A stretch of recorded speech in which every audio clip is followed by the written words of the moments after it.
Hello, Alex here, and today we're going to talk about the Canon EF 50mm f1.2 L USM lens.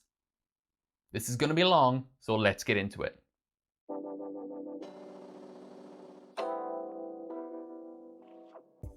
We're going to break this down into 5 sections: the lens's characteristics, pros, cons, my own conclusion, and a sample gallery of images at the end, but I will show some images throughout to demonstrate my points. This is an EF mount lens for Canon's DSLR cameras, but it can also be adapted to the various mirrorless mounts with the appropriate adapter. This particular lens has a fixed focal length of 50mm, so it is a prime lens which does not zoom, and this makes it a standard lens for your full-frame DSLR or mirrorless camera. Being an EF mount lens, it also has full compatibility with the EF EOS system film cameras, which is one of the reasons that I got into this system in the first place. Naked, without any caps or the hood, this lens weighs in at 592 grams, or 666 grams fully laden. It is 66mm long and 86mm wide, so it is quite a short, chonky boy, or rotund as some might say. And I prefer this to longer, thinner lenses, which are just harder to put in your bag. Like, if this was in your bag, you might have to put it sideways and take up multiple slots if it were a longer lens, but something more kind of cubish or spherical like this is much easier to actually transport. The front of the lens has a 72mm filter thread, which is kind of annoying because either 67 or 77mm are both more common sizes. Though I understand the 72mm filter thread because at that time, a lot of Canon prime lenses had 72mm filter threads, like I think the 135 f2, the 200 f2.8, and perhaps the 35 1.4 Mark 1. I'm not 100% sure on that. So it was consistent within the lineup. So while it's not a common size now, it did make sense at the time. As I mentioned, the lens has an EF mount, and this mount is surrounded at the rear by a weather sealing gasket. This lens isn't fully weather sealed, but it's more than good enough. I've shot with this thing in pretty heavy rain to the point that my iPhone shut itself off, so that's good enough for me. This lens is part of Canon's L series lineup, which means it's built to an extremely high standard using high quality engineering plastics and a metal mount. The lens has 8 optical elements arranged in 6 groups internally, and there are 8 rounded aperture blades which maintain pretty circular out of focus highlights no matter how far you stop down, which is above average in this class. There are just 2 control points on the lens. The focusing ring for manual focusing. You can always grab this and manually focus no matter what you're doing. All of Canon's USM lenses, to my knowledge, have full-time manual focus override. And the second is the autofocus manual focus switch for basically just if you want to disable autofocus. There is a depth of field and focusing window scale set up on the barrel of this lens. Personally, I don't think the depth of field scale is that useful because 50mm is quite a long focal length for like hyperfocal focusing and that kind of thing, and you really have to stop down quite far, like f11, to get any use out of it. But for those who are interested in that, it's there. Notably, there is an infrared focusing index, which is very nice if you use this lens either on an EOS film camera with infrared film loaded or with an infrared converted digital camera. Obviously, the killer feature of this lens is the maximum aperture of f1.2. This lets in a ton of light and you can get really out of focus backgrounds compared to other 50mm lenses. In terms of focusing, this lens can only focus down to 45 centimeters, which is quite poor compared to a lot of 50mm lenses. It's above average for a fast 50mm lens of the time, but a lot of slower 50mm lenses like f1.8s can focus down to 35 centimeters or 38 thereabouts. It doesn't sound like a huge deal, but it gives you a much higher reproduction ratio. This lens can only get down to 1:6.7, which is 0.15x, but a more modern lens like the RF 50mm f1.8, I think that goes to 35 centimeters, but I do know that the maximum reproduction ratio of that lens is 1:4, so that is a hell of a lot better in terms of close focusing distance. In terms of autofocus, This lens uses an ultrasonic motor of the older generation, so you do get full-time manual focus override, but speed is not as good as with a modern lens. It is extremely accurate, but it was a deliberate decision, in my opinion, by Canon's engineers to reduce the speed somewhat to keep the accuracy very high, and I'll come back to that in a bit later. Going back to manual focusing for just 1 second, the focus throw of this lens is somewhere in the region of 140 to 150 degrees, which is not the highest focus throw in the world. It's not like a Zeiss Otis, but it's above average for a DSLR lens from like the last 20 years or so. And I think it's more than accurate enough when I'm trying to nail critical focus on a tripod. Vignetting is unfortunately pretty strong with this lens wide open, but it does essentially disappear when you stop down. It's par for the course with a fast lens, to be honest. That's all I really have to say on that. Distortion is present, but I generally don't even bother correcting it. It isn't really that severe. I'll put an exact figure over here when I look it up. It's not that bad. Unless you're shooting something with extremely straight lines in the frame, especially near the edges, you're probably fine. The centering of my copy is absolutely excellent. The left and right side, top and bottom sides of the frame are absolutely equal to each other, and that's exactly what you want. There's no shift or decentering or anything. It's perfect.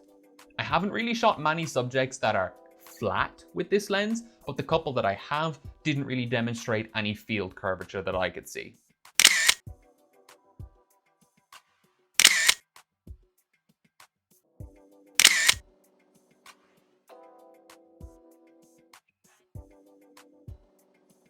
I've touched on a couple of these already, but number one is obviously the maximum aperture of f1.2.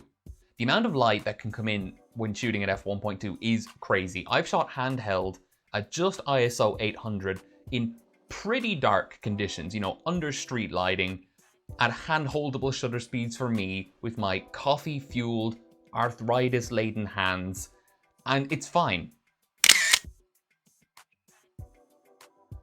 Even if you aren't shooting at f1.2, the amount of light coming in through the lens means you can get better performance with your autofocus sensors.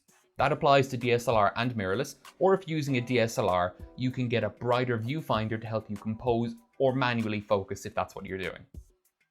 These two go hand in hand, but the bokeh and the rendering. This lens has a lot of what you would call character, which is a bad thing in a lot of people's eyes, but I like it. It makes beautiful images that look really good, and the background blur is so creamy and smooth. I've never taken an image where the background blur was in any way offensive or busy. It's just really nice and smooth no matter what you do. Sometimes I've even deliberately shot this lens, like not even in the dark or when shooting a portrait, at f1.2, just because it gives a nice feel to the image, especially when shooting with really cheap consumer films, like Kodak Gold, not even Ultramax, just Gold. Kodak Gold and this lens come together to give like a really nostalgic, warm magenta filmic look, and it's beautiful. Like I said, this lens is easier to transport than some others in certain types of camera bags. I can fit this lens into my shoulder bag much more easily than the 35mm f1.4 that I'm recording this on, because while the 35 is a bit narrower, it's about 3 centimeters longer, maybe 4, so it doesn't fit in one of the particular pockets that I could put the 50mm in. Obviously, this isn't as an extreme a benefit as you get with something like the RF 70 to 200mm lenses versus their EF counterparts, but it's still notable. Lastly, the build quality. As I mentioned, I've shot with this thing in the rain. It has good weather sealing, high quality plastics, it's dense, it's just a really solidly built lens. If I compare this to, say, what's the closest lens I've had? The 58mm f1.4 from Nikon, which to be fair did serve a somewhat different purpose within the range. This thing is built a hell of a lot better than the 58mm from Nikon was. And while there are a lot of lenses out there that some would say don't deserve the red ring from the L series, this lens definitely does. It's built extremely well, and I would trust this over a lot of other lenses that I do or have owned. So the elephant in the room, the big one, the reason I didn't bring it to the wedding that I shot recently, which you would know about if you follow me on Instagram at Chaka1277, it's not that sharp wide open at all.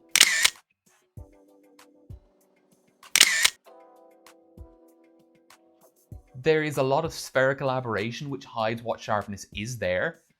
Like I mentioned, when you shoot it on film, it can work quite well, but on a moderately high resolution DSLR, like even the 20 megapixels of the 1DX, never mind the 30 megapixels of the EOS R I used to own, it really falls apart quite quickly. Now when you stop down, it gets extremely sharp, but any prime lens, especially like an expensive prime lens, is going to be sharp at f5.6, f8. That's expected. But at f1.2, you get that character, that rendering, at the expense of sharpness. For a lot of people, that's just not going to be acceptable. For my personal work, it's beautiful. For paid work like the wedding, the idea of using this lens barely came into my mind. I mentioned it once on Discord and then never again. Here are 3 shots taken with the 35mm f1.4 Mark II, 50mm f1.2, and 85mm f1.4 LIS lenses. It's pretty clear which one of these was taken by the 50mm lens. There's just no comparison. It doesn't hold up at all compared to the others. Back in the day, it was impressive because it was a technical marvel, and I'm not faulting it for that. It just doesn't hold up in the modern world on digital. On film, I think it does, but film has an inherently somewhat lower resolution just because of silver grains, especially if you're shooting with a high ISO film, where the larger grains cause an even lower effective resolution. Secondly, the focusing speed. I mentioned that the focusing is extremely accurate, but it's quite slow. It's a bit sluggish, and while it tracks well, you're not going to be tracking anything that's running towards you. You're not going to be doing a DP review, Jordan on a bike test. That would just not work with this lens. A common complaint that I see online about the Fujifilm 56mm f1.2 is that you can't use it for moving subjects, it's too slow. I've shot a skateboarder with that lens, and it actually more than kept up because I focused slightly too close. So if I consider that 56mm lens to be good enough for certain types of action, but I'm saying that the 50mm from Canon is not, then that should give you an idea of how slow the focusing is with this lens, at least in terms of moving subjects. Thirdly, the minimum focusing distance. I like to get close. I like macro photography, I always have. I like to have at least 1:5, maybe 1:4-ish reproduction ratio when I'm dealing with general primes and zooms. This just doesn't cut it for me. For you, it may be fine, but if you want to get like detail shots, you're not going to be able to do that without the aid of extension tubes or maybe a diopter filter with this lens. So this last one is admittedly very niche, but it's something I have not seen discussed anywhere, so I think it's worth including. This only applies, I believe, when shooting with a DSLR in non-live view, so with the optical viewfinder, or when shooting with a mirrorless camera / DSLR in live view, where you don't have depth of field preview enabled with half press of the shutter. That's a setting on most of the modern DSLR and mirrorless cameras from Canon, and I presume it's similar to what you would see on other bodies. The actual aperture mechanism in this lens cannot actuate very quickly. It is very slow to open and close compared to modern lenses. The reason for this is just that burst speeds were not what they are now back then. I mean, back in the day of this lens, the EOS 1V with the Power Booster 2 grip could scrape 10 FPS. Fine. More likely you were seeing 4 to 5 for most cameras. But now we have 10 FPS is considered pretty prosumer, and then 20, 30 frames per second and beyond is kind of becoming a lot more normal. So in those situations I mentioned, the aperture has to reopen before you can reacquire focus, and then it will close during the next shot.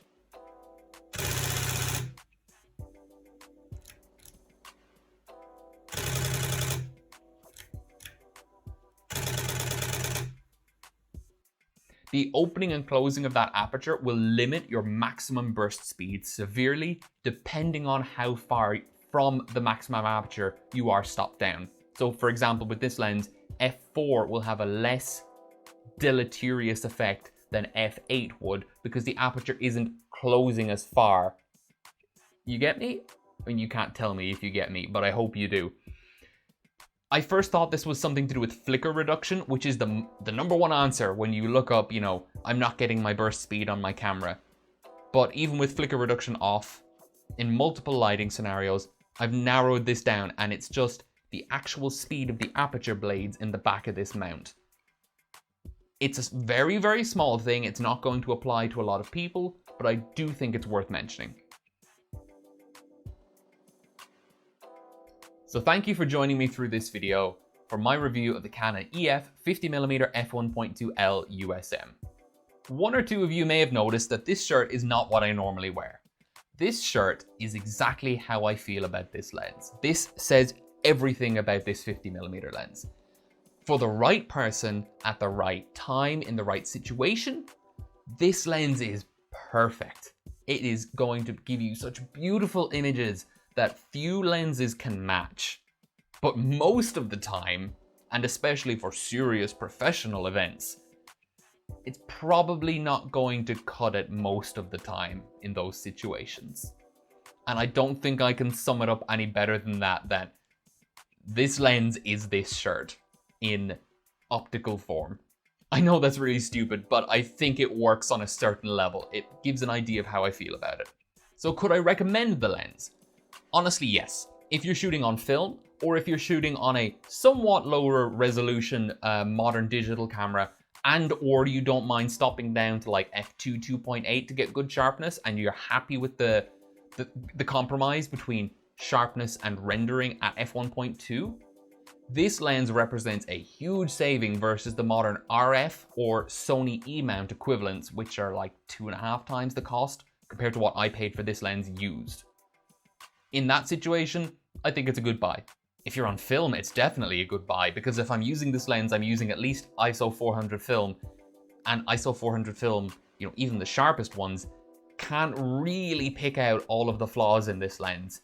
So in those cases, it's kind of like all gain and no pain. But if you're willing to fork out the money and you want maximum sharpness no matter the cost, you're going to have to go mirrorless, and this lens should not even be on your shortlist. Just get the Sony E-mount version or the Canon RF mount version, depending on which camera system you're going for. Again, thank you for sticking to the end of this video. If you enjoy the video and like what I do, please consider subscribing or donating to my Patreon, where the tiers start at just €1 per month. If you don't already, follow me on Instagram again at Shaka1277 for new pictures every single day.